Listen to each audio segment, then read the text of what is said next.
Welcome to the Renegade Nutrition Podcast, where we discuss all things wellness. I'm Eleni Welch, nutritionist. And I'm Kay Boyer, health enthusiast. Welcome back, Renegades. Welcome, Renegades. Welcome. We have a very interesting podcast today with Eleni. Mm-hmm. This one is... how to help your body cope with emotional stress. Yes, and this one is the third part of a series that maybe we should put them together. I don't know. It's kind of like part two. Like we talked about, in our last episode, we talked about the emotional roots of chronic disease. Yes, and how it manifests in your body. Yes, and so today is just a short hands-on practice episode where we'll walk through a couple of techniques to help calm down your fight or flight response and help you deal with the emotional stress so that you don't develop chronic disease.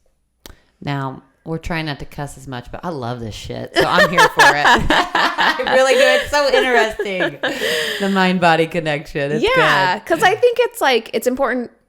Whenever we do an episode and we talk about stress or emotional distress or trauma, it's like you can't avoid those things in life. Right. We're here. Here it is. Yep. So I feel like giving people the tools they need to cope with them when those events happen, when those emotional stressful events happen. Shock absorbers. Yep. Exactly. Rather than trying to build your life around never having emotional or chronic stress, which is just not going to happen. Which is similar to we'll have a dirt podcast coming out. And so instead of trying to live in a sterile life, get dirty. Yeah, get dirty. And learn how to live and value the dirt. Yes, so good. Value the... Good segue. Thank you. Thank you. Before we jump into the topic, hello to our listeners in Mexico. Hola. Hey there, neighbors. Tal? Mexico, here's a fun fact about Mexico. Mexico is home to the world's biggest ancient pyramid. Oh, I feel like my brother-in-law has traveled to them and climbed them. That sounds amazing. If you thought it was in Egypt, you were wrong. It's actually in Mexico. The largest pyramid in the world is the Great Pyramid of Cholula in Mexico. Yes. It is the largest monument ever constructed in the world by volume, not the pyramids of Giza. Which are in Egypt. And you were saying how it was constructed by the volume of it, and I thought you were going to say by aliens. That's kind of, we're not sure how they got there, but thank you, aliens, if you did that. Joe Rogan, thank you for that. Outer space aliens. Yeah. Right. That's the Joe Rogan concept that they came in and they're like higher intelligence. And, I've heard that. Yeah, that they're responsible for helping build the pyramids. Here's my theory: is that let's hear it. Is that like back in the day, the Egyptians for sure understood concepts of water and electrical flow way better than we do. Because that's fair. They knew where to, the idea is that maybe they set their pyramids up on ley lines where electricity actually flowed. So there's thoughts that they had electrical light within the pyramids. That's amazing. Because they knew how to just collect brilliant electricity from before old Benny Franklin came like Nikola Tesla's copper research where he was actually just collecting electricity from the air. It was they knew how to do that, supposedly. Wild. So I think ancient people were a lot more wiser. They also were closer to God, and I think God imparted wisdom. Right. Mm-hmm. That's amazing. Yeah. Well, it could cool. be Well, alien okay. life All too. the people that we thank for listening, thank you, Mexico, and let's travel there too. I think, Eleni, I just have a travel bug, and all these people sound amazing. Mm-hmm. Yeah. Also, Mexico has volcanoes. I did not know this. Oh, I did not know that. But they're in the middle of the Ring of Fire. Okay. Well, where 90% of the world's earthquakes and 81% of the planet's volcanic eruptions take place. Whoa, true Ring of Fire. I'm looking this up online. I didn't know that. So you're saying let's not travel there. Oh, I'd love to see a volcano. I think most of the ones are pretty inactive by now. I don't think they have anything threatening to blow. Are we going off probably not going to erupt because What was that Kevin watched a documentary, and the couple, they are both burned on their back because they were running from the volcano while they were listening, and they were holding hands, and it's all burnt except for where they were holding on their backside running. Oh my God. Because they didn't know it was going to erupt, and it did. Yeah. So we're not going there. I don't travel to the Ring of Fire, all right? But it's the only other places we'll go. It's the only place in the world where a rare rabbit called the volcano rabbit lives. So how are you going to see the volcano rabbit if you don't travel near the volcano? I will risk my life for a little furry friend, of course. It is literally one of the world's smallest rabbits, and I looked it up, and it's really cute. Oh my gosh. Okay, so is it like black to like blend in with like the ash? Or it is like earth gray tone, so it's like gray and brown, and it fits with the volcanic rock. Before it erupts. Yeah, and it's been like probably hundreds of years since it last erupted. So. Oh yeah, so it's adapted to that color. Interesting. I'm in now. Yes, let's go. Okay, good. Absolutely. Yes. Okay, perfect. Well, thank you, listeners in thank Mexico. You, we Mexico. love your country. We do love you. Yes. So to jump into today's podcast topic, so this is another episode taken from my notes from my attendance virtually at the Health and Longevity Summit. And these notes come from Dr. Jim Gordon, who talked about healing from physical, emotional, and spiritual trauma. Which we all have, so I'm ready for this. I love it. And we're not going to get into the healing aspect of it today, because we have a really great episode with Christopher Lee Maher, all about healing from emotional trauma and stress. So go and listen to that episode if you haven't yet. It was a very good episode. But today's episode is more of like a hands-on practice of something you can do in the moment when emotional stress is piling up. I like it. So first of all, so that you understand how our body is primed to deal with trauma. So the basic reactions to trauma are fight, flight, or freeze. These are the main ones. Fight or flight is in every animal. So when an animal is threatened, and that includes human animals too, by a predator or another animal, there's a physiological reaction that happens. So your heart rate goes up, your blood pressure goes up, your muscles get filled with blood to help you run faster and get oxygen to them. Your respiration increases to increase the flow of oxygen throughout your body into your muscles. Your digestion decreases, which is why if you're like nervous before a big presentation or something like that, maybe you don't feel hungry, or before a race where some people like just have to like move their bowels. And then the amygdala, which is the part of your brain that's responsible for fear and anger, begins to fire off rapidly. So for humans now in our inside world where we don't live out with nature, most of us anymore, outdoors, except for some of the Aboriginal tribes. For humans, the predator can be an angry boss, a frustrated spouse, your worries about the future, distress about your financial situation, distress about political situations, etc. So our dangers are different. And they're kind of more frequent. Yeah, a little like micro danger, stressors and so those things all cause those physiological reactions that we just talked about. Heart rate going up, blood pressure going up, respiration going up, digestion decreasing. All of those things happen whenever we have any sort of stressor. Those all produce the fight or flight response. So normally that fight or flight response is helpful. I mean, it's always helpful in a way. It's a life-saving process, but when we are being exposed to things that aren't actually threatening our lives, it's not helpful to have that response triggering. Yeah, we don't need to pump our muscles full of blood ready to run because our boss is probably not going to like actually like stab us. Right, probably. Probably not. So like in the sense of our ancestors who would be running from a predator, that response would be turned on. They'd run away from the predator. If they escaped, the response would be turned off. And we actually see that in animals, like prey animals, right? Like if you watch National Geographic or any sort of like nature documentaries, you see like the prey animal is eating. Yep. Somewhere in the field, unsuspecting. Happy. A lion leaps out. The prey animal runs, escapes. Yeah. And then it goes back to eating like 5 minutes later. Right. Like I'm starving. It didn't just almost die. Yeah. Whereas like humans now, we're not used to that. And we're not conditioned to that. So that fight or flight response stays turned on for us way longer than it does for an animal out in nature.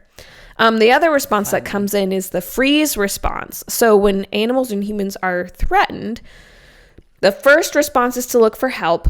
The second response is fight or flight. But if the threat is inescapable or overwhelming, animals and humans go into what we call the freeze response. So we shut down.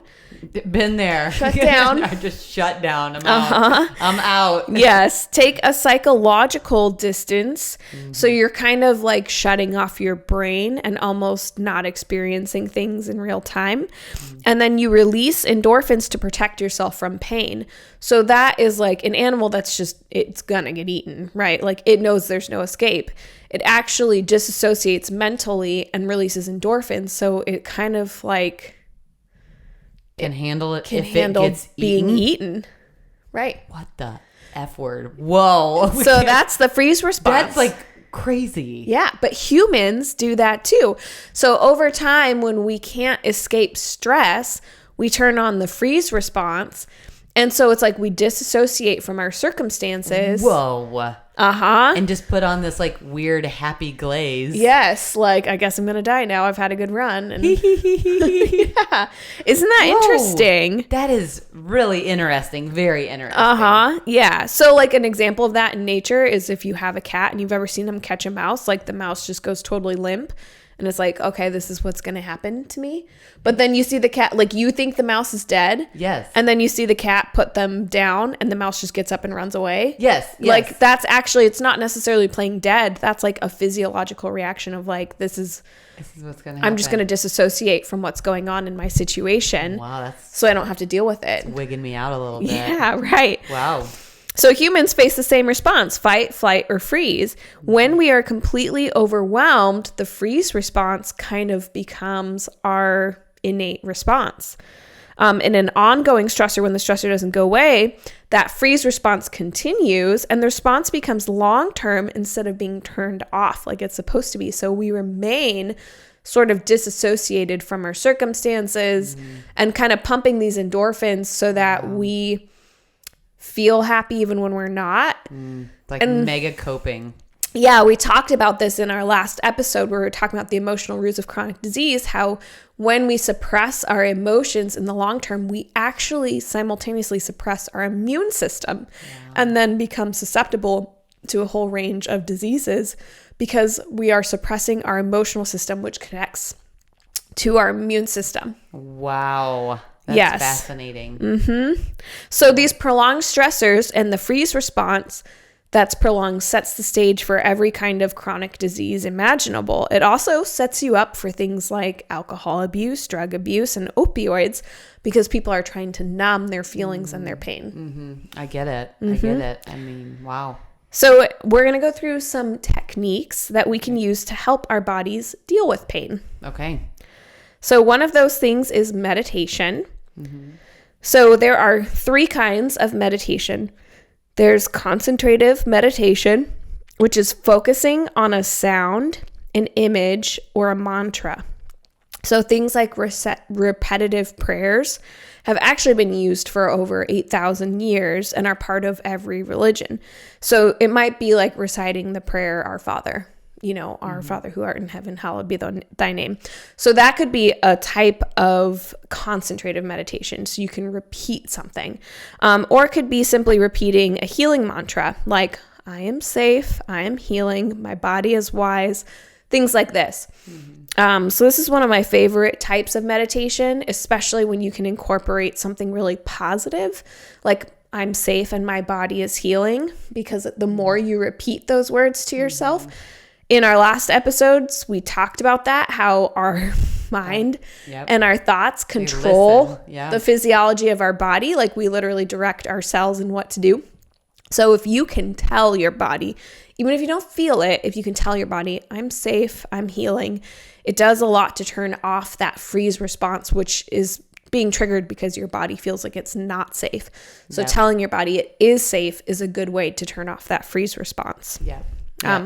And I just like the positive affirmations of my body is healing and imagining whatever disease you're experiencing, imagining your body healing as you say it. Yeah. So, and I did hear that if you don't believe it while you say it, then take it a step back to my body's beginning to heal, and then the next time grow on that a little bit. I like that. That's a good tip if you're like, I'm really not believing it. It's like, well, I'm beginning to heal. I like that. Growing and healing. That anyway. That's excellent. Yeah. So that's concentrated meditation. So you can do that for 15 to 20 minutes a day. Then there's mindfulness meditation, which is when we become aware of our thoughts, feelings, emotions, and sensations as they arise. And this is really good for people who are in that freeze response where they've shut off all acknowledgement of their emotional state as a means of protecting their body. Yep. So this is simply taking time to be aware of what is happening as it's happening. And actually allow yourself to feel it. Yes. So sometimes even something as simple as when you're angry at somebody, like taking a moment to walk away and say, okay, I'm angry. I'm angry, like owning that emotion instead of repressing it. Saying, I'm angry because this person said this thing and it reminded me of this circumstance or whatever. However it's triggering you, acknowledging what it is instead of being like, oh, I shouldn't have gotten angry about that, which is what most of us do. Right. We push it down. We try to be the obedient daughter, make it okay, pat it away. But it's like, no, let yourself like, oh my gosh, I'm actually angry. And I'm okay to be angry. And I can recognize and feel, like I am angry. And acknowledging why you're angry. Yes. And letting yourself deal with that emotion. Yes. And then always like track your behavior, but to really just sit in that feeling in the moment, like it's okay and it's good. Just feel it. Because remember, if we suppress our emotions, we suppress our immune system. So some mindfulness practices will have you concentrate on a certain body part, like, for example, your pinky toe. And all of the sensations of that body part over the course of time. So you might spend 15 minutes like observing what's happening in your pinky toe. I love it. Yeah. I love it. I was like trying to put my attention on my pinky toe. Yes. Okay. It's a way of being really present in the moment where normally, if you're like me, you're constantly thinking about the next thing you need to go do. Yes. Instead of being present in the moment you're in. I battle with that all the time. Yes. So I like to practice this type of meditation as a means of being very present in the moment. Yes. And as my energy healer always says, you're not a human doing, you're a human being. And in this present moment, there's not really all that pain you're carrying with you. In this moment, just be. Yeah. And you're okay. Yeah. Hey there, Renegades. Eleni here, briefly interrupting this episode of the Renegade Nutrition podcast. I wanted to highlight a company that Kay and I have recently discovered that we love, and that company is Bulletproof. Bulletproof sells high-quality nutritional supplements, and every product that Kay and I have tried from them personally, we have found to be excellent. It's important when you choose a supplement that it contain the bioactive forms in order for it to be effective, and Bulletproof has just the right forms in just the right amounts. Right now, if you go to bulletproof.com and use the code RENEGADE15 at checkout, you can receive 15% off your order. That's Renegade, RENEGADE 15. Use that code at checkout to get 15% off, and we'll earn a small commission too. Thanks for your support. All right, back to this week's episode of the Renegade Nutrition Podcast. So I like to incorporate mindfulness at the beginning of my meditation practices. And the way I do it is I take time to carefully observe. So I start with, what do I feel? Okay. So the biggest sensation, the most obvious sensation, and then the smallest sensation. So let's say I'm meditating outside, which is my favorite thing to do. So there's like a big lake by my house. I like to walk the trail around it. And then somewhere on the walk, I can like sit down and meditate for a bit. So what do I feel? So it might be, the biggest sensation might be the breeze or my butt on the ground being uncomfortable. Like whatever. Literal physical feeling. Like sensation. Yes. So, and emotional sensations would be good too. Okay. Yeah. That'd be good too. Yeah. So what do I feel? So the biggest sensation, let's say my butt on the ground, down to the smallest sensation, like a hair on my face. So I'm tuning into my body to be really present. I like that. And then what do I hear? So I start with the loudest noise. So maybe it's geese honking, down to the quietest noise. So maybe it's like the grass rustling in the wind. This is a beautiful novel you're writing right now. It's good. And then what do I see? So your eyes are closed, typically when you're meditating. So even with your eyes closed, you can see shapes and colors. So I might say like, okay, I see obviously black and gold, like whatever it is. Yeah. And sometimes I see shapes in my, what yogis would call your mind's eye. I don't, but yeah. So even with your eyes closed, you can ask yourself, what do I see? And then what do I smell? From the most obvious to least obvious. So right now, being outside, the like wild plums are blooming. I always smell those. They're so fragrant. And then down to the least obvious, like maybe you just smell the dirt that you're sitting on or the grass under your feet. And then what do I taste? So you're not eating during this practice, but like what tastes are in your mouth? The water you just drank, the toothpaste from brushing your teeth, etc. So go through each of those sensations, most obvious, least obvious. And if you're taking time to deal with emotional stress, then it's like Kay suggested, really a positive thing to say, okay, emotionally, what am I feeling? So most obvious emotion might be like anger or stress. Down to the least obvious emotion. Maybe it's sadness, maybe it's disappointment, maybe it's happiness, maybe it's joy. It's good to be aware of our emotions in all circumstances, not just the negative emotions. Yep. Good. I like that. Just highlighting the self-awareness and the present moment. And even you going through all the steps of your sensations while you were sitting around the lake. I feel at peace right now. I was like, that was really peaceful. Oh, good. It is. Really it's grounded. My favorite. It's my happy spot. It's really peaceful there. And then a third type of meditation is expressive meditation. So this is fast, deep breathing, a little bit more active. Fast, deep breathing, jumping up and down, shouting, shaking, dancing, laughing, etc. This is the type of meditation used by indigenous groups all the time. So it does help free us from that freeze response where you think about being really rigid and frozen and being disconnected and basically playing dead. And that like brings you out of that shutdown into the like expressing yourself, making sounds, laughing. Like it's a way to like shake that off physically. Oh my word. And I also hear like mood follows action of your body. So that's something you get yourself out of it and actually like put your body in a state where you feel confident and get that energy out. That's really neat. I've even heard that like fake laughing. Yes. Like not even real laughing. Raises those chemicals, those happy fake chemicals. Laughing can raise the happy chemicals. Yes. So deal first with the emotion that you're feeling. Right. Acknowledge it. And but then use this to get out of it when you're ready to move on. That's a good way to free your body and come into a more relaxed state. Another tool that you can use is soft belly breathing. So slow, deep breathing in through the nose and out through the mouth can help free you from the binding of past trauma.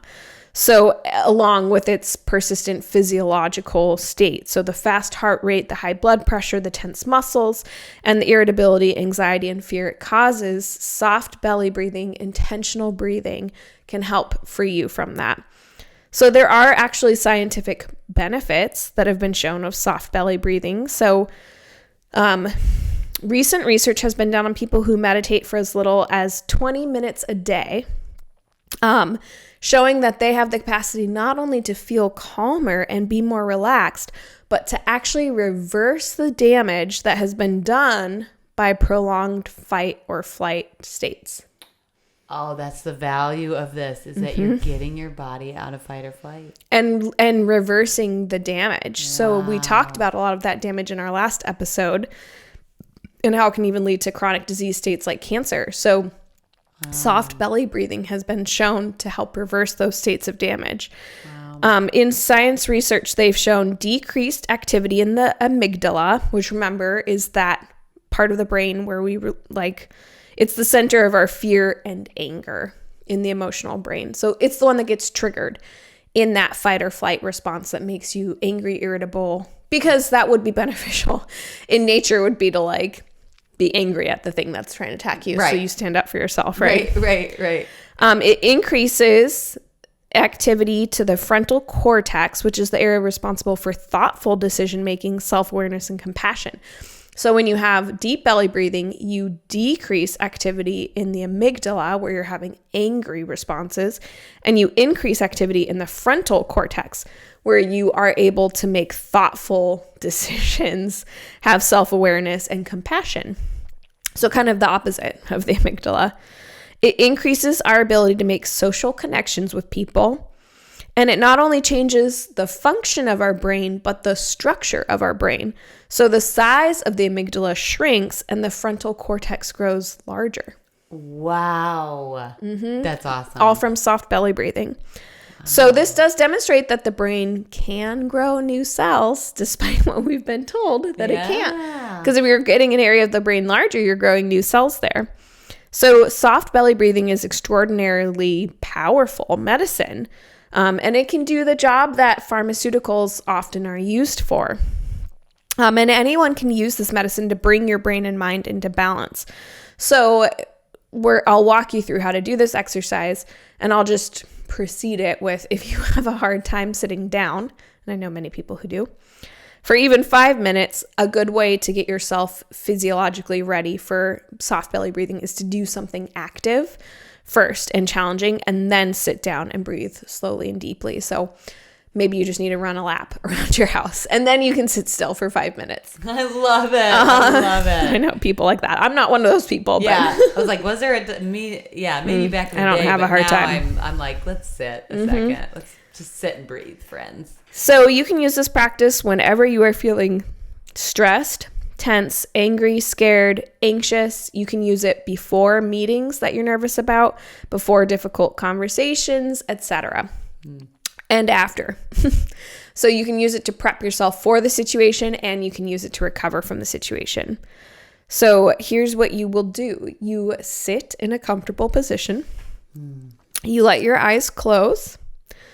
You focus on your breath. So in through your nose, out through your mouth. And as you inhale, say the word soft in your mind. And as you exhale, say the word belly in your mind. So you're inhaling, thinking soft, out, exhaling, thinking belly. So it's kind of just a way of telling your belly to be soft. And then you allow your belly to be soft and relaxed. So you have to check in with your muscles, make a conscious effort to relax them, because we tend to tense those muscles all the time. I mean, our core muscles help us walk, help us lift things, but also we just tend to hold tension in our bellies. So this is being very intentional about releasing the muscles of your belly and paying attention to where you're holding tension and stress. So with every exhalation, relax a little bit more. As you continue to breathe, start scanning your body. So start looking for muscles that are tense and intentionally releasing them. If thoughts come, let them. Acknowledge what they are, and then let them go. So this isn't like, you don't have to just stay on this path of mindlessness. The idea is you're allowing the thoughts to come up. You're allowing yourself to think them and then let them go. After about 10 to 12 minutes of this, you can gently open your eyes and let your attention come back to the room. So again, if the thoughts come, let them come, and then return to your awareness of your breath and your soft belly breathing. So this is sort of the anchor. So you can have a thought, and then you're like, okay, I'm going to go back to focusing on my breath, focusing on my belly, focusing on relaxation, scanning my body, seeing where I'm holding tension, whether it's in my scalp or my eyes or my jaw or all of the above or my neck or my shoulders. You're going to do a full body scan and check in with yourself and let the tension go from each of those areas. And then focus, if you're not finding areas of tension, then focus on the breath. So focus on the breath coming into the body and then leaving the body. I love it. That makes me think, the Doc Amen clinics. He's a brain scan guy. He's like this brilliant scientist. He's done over, 50,000 brain scans or something. Anyway, he says this quote all the time, and I love it. So while you're meditating, if you have a thought come up, and he's like, this quote changed my life. You don't have to believe every stupid thought you have. That's kind of good. So I kind of thought that when you're meditating and you get these ideas and you're like, gosh, I hate this thought. And instead of trying to wrestle it, just be like, oh yeah, sometimes my brain comes up with stupid ideas and it's okay. A lot of times. And to kind of let yourself release that stupid idea and not fixate on it and not give it too much power. Let the stupid thoughts go. Especially when those thoughts are negative self-talk. Yes. So we talked about that in our last episode, The Emotional Roots of Chronic Disease, how negative self-talk turns your emotional system against yourself. And you get in a pattern of thinking negative thoughts about yourself consistently, just like your immune system can turn against itself when it's in overdrive. So when our immune system is being constantly barraged with negative inputs, it can become hyperactive and kind of running all the time when we don't even need it to.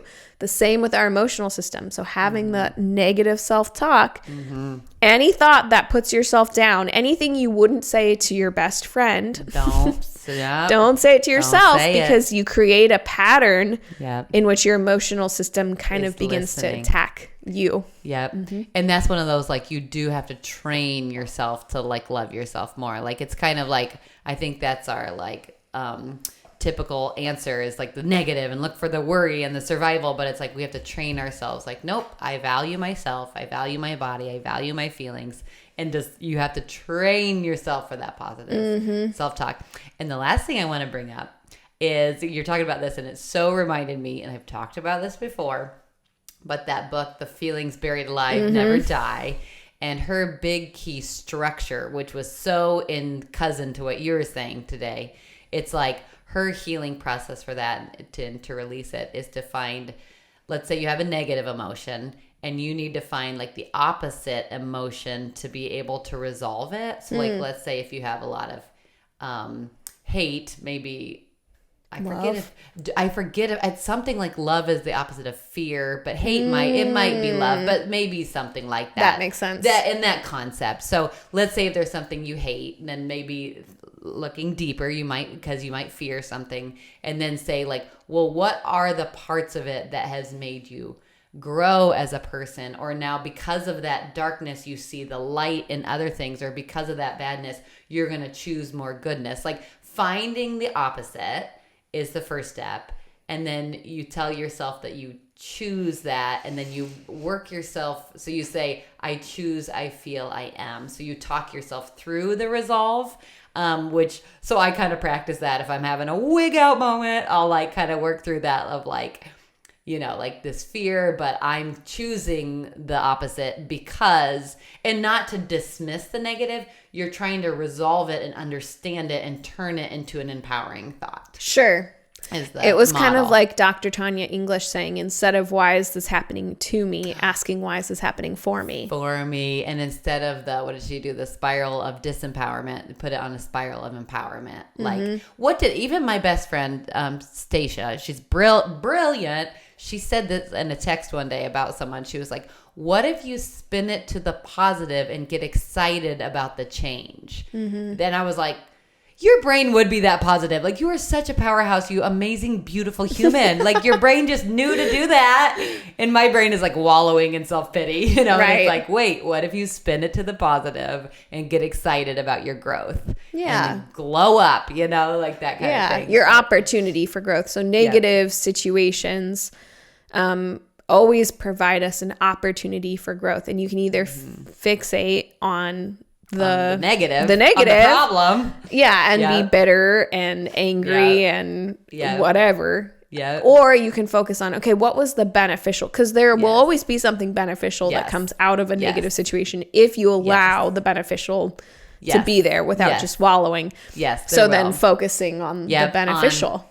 On the solution, on the growth, on the how to help, like looking at the helpers in a problem, not looking at the problem. And there's such maturity in that, and healing and releasing the hurt and pain and anger and acknowledging, but then being able to wade through it for the better. Yeah, it's like a whole thing. Being able to say, I'm better because of the situation.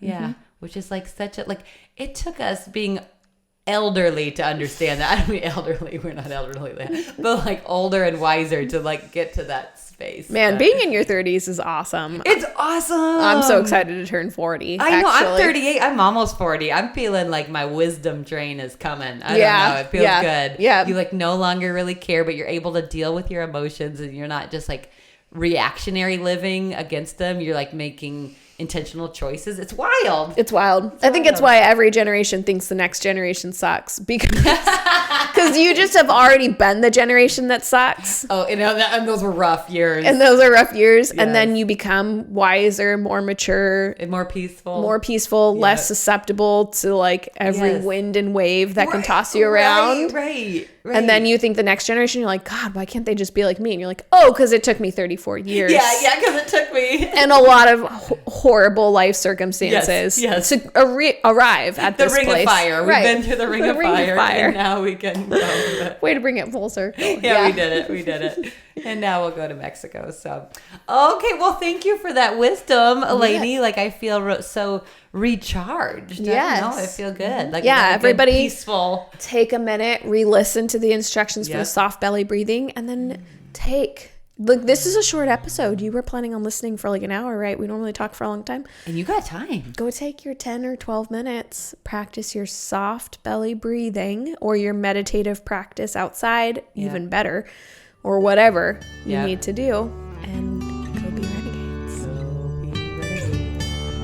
Thank you for listening to the Renegade Nutrition Podcast. Please keep in mind that this podcast is an educational service that provides general health information. The content on this podcast is not a substitute for direct, personal, professional medical care and diagnosis. You should always talk to your doctor before making a dietary or lifestyle change. Go be renegades! Go be renegades!